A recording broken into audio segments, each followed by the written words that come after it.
Gexgram, só gen outris kon sa men. Monshe, ye ket bagay ouwe men. Oblige tris yo. Et se fòm kwa aze men. Pou an fòn dekoupe a fòm nan baz.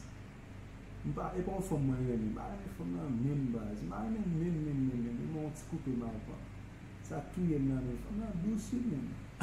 E kon fè kon fòm nan dous men? Mwen fòm bagay. Mwen fòm ok men. Mwen fòm ok. Mwen fòm dezen ke mwen pa an fòm nan baz. Mpa an mwen sa den nan. O di kon sa ou pa an fòm nan men?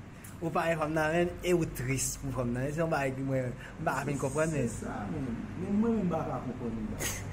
Ba an fòm nan dous bro. Di dous. E ou di wale ou fè dekoupe li pa asepte? Non, li asepte. Ale mwen fè dekoupe mpa prete. Ya. Bon, mwen koupe male. Li fòm nan dous. Dous. Pa an men. E mda ane toujou koupe li.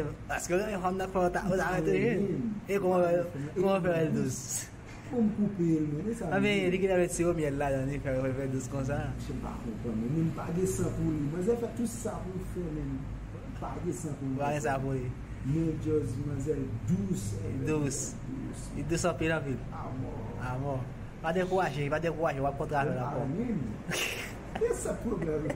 Pa men, Si dous. E mi dako. Kon ba bòche.